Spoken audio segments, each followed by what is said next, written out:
If you look at this right here, if you look at some of the issues, what is fueling this right now, it shows it's really across the board right now. And if you look at where he was in mid-February and you look where he is right now, he is underwater on every issue from a minimum of 3 percentage points to a maximum of 9 percentage points, specifically when it comes to inflation in the economy, as you point out, which is supposed to be his, his expertise at this point.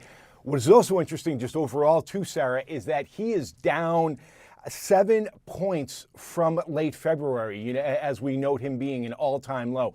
That is an amazing drop in such a short period of time. So Donald Trump right now is having to deal with some of this, some of the fallout with the reality that many of his programs that he's trying to institute and many of his cuts that he's trying to institute are just not taking hold.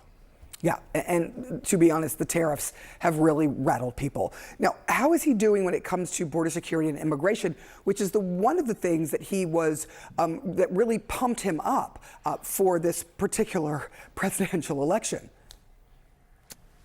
Collapses as well. He's underwater right now, and you have to wonder, is that because of the effort we've seen put forth by the administration in their strident comments, just like we heard about there being some problems maybe. Nothing is going to be perfect when we perhaps will be sending people outside of the country that shouldn't be sent outside the country. But if you look at these numbers right here, it just goes to show you that Donald Trump right now has to work harder at not just implementing his plans, but they need to do a better job messaging it right now, Sarah. Yeah. When you look across the board at this new polling, is there anything that the president is performing well on? There's always a bright spot, isn't there? Well, yes, there is. There's one issue right now. Take a look at this. It's an issue that really doesn't have a whole lot of sway in people's pocketbooks, but it has to do with gender identity, which really just goes to show you how divided we are as a nation right now, that we're still talking about gender identity right now when we have wars ongoing and the economy right now is really a big concern, not only for us, but investors around the world. Yeah, all of that.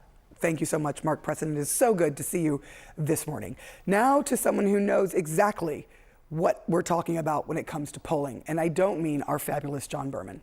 Sorry, John. Talking about this guy right here. So the president's poll numbers are historically low and they are dropping. The question is, who will that have the biggest impact on and how quickly? One man knows, our chief data analyst, Harry Enten. Sir, okay. I mean, look, it's the congressional GOP. It's the House GOP. If the House GOP is under any illusions that Donald Trump's fall in the polls won't bring them down as well, they are living on Fantasy Island. What are we talking about here? Let's take a look at the generic congressional ballot. Democrats versus Republicans. We have 3 polls out within the last few weeks. What do they all show? They all show the Democrats up by 2 points in the CNBC poll. The Fox News poll that was out on Friday, look at that, Democrats up by 7. The New York Times poll that was out this Friday as well, but Democrats by 3. And keep in mind, the House GOP won the popular vote back in 2024 by a little less than 3 percentage points. So when you see 3, 7, 2, averaging 4, that is a tremendous shift. That is a shift of 7 points from the November 2024 elections away from the GOP to the House Democrats. Donald Trump dragging down the House Republicans. Where are we seeing this shift in a most pronounced way? Where are we seeing it? We've spoken about it, Mr. Berman. We're talking about independents. This is how you know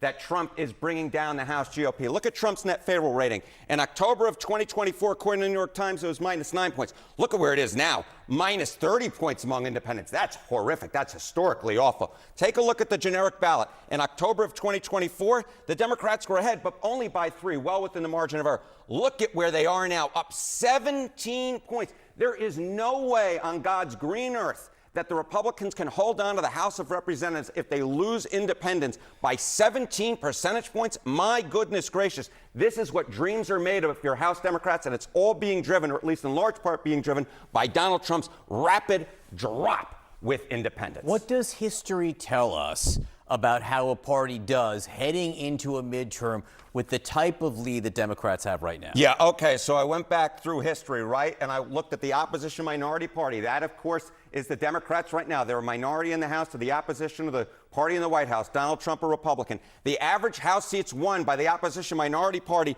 234 when leading the generic ballot this early by at least 4 percentage points. That happened in 2006 and 2018. Two huge Democratic years. Democrats love this number. Of course, we still have months to go. We'll see if history repeats itself. We do, but this is an answer to the question is, why does it matter what these numbers show right now 100 days into the president's term? Well, there's some history that shows it might matter. It's exactly right. Oftentimes, the generic ballot actually is quite predictive at this point. Harry Enten, thank you very much. Thank you, my friend. Let's bring in right now CNN Washington Bureau Chief and Political Director David Chalian.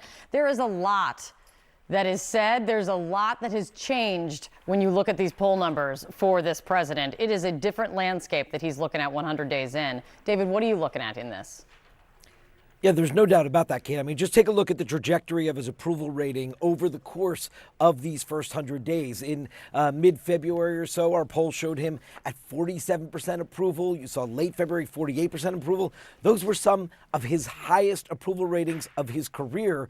He is now down at the 100-day mark at 41% approval, and we'll show you the historic nature of that low. I want to stress here also, it's not just a low approval rating.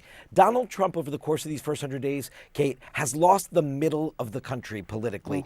Independents have really slid in their approval of Donald Trump. Again, if you look back mid-February, it was at 43% among independents. That is all the way down 12 points now to only 31% approval among independents. That becomes a political problem, if not necessarily for Donald Trump, perhaps for his party, who has to face voters in the midterm elections a year and a half from now.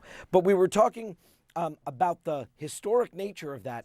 And if you stack up his approval rating now to all of his modern day predecessors, you see that 41% approval is at the bottom of the list, Kate.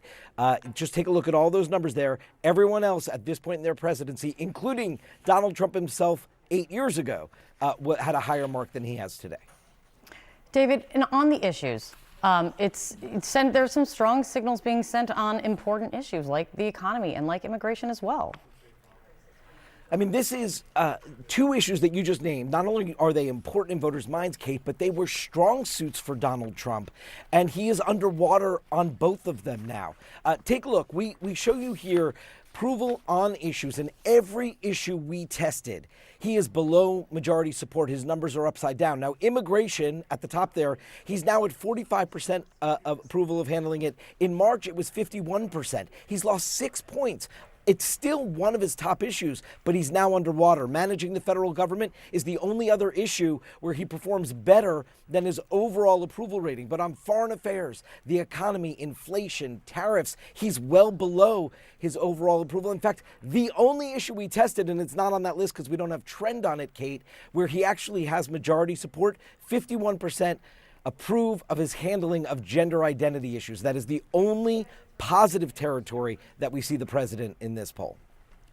The numbers are fascinating. The context that you provide around it, as always, David, is so important. Thank you so much. It's great to see you.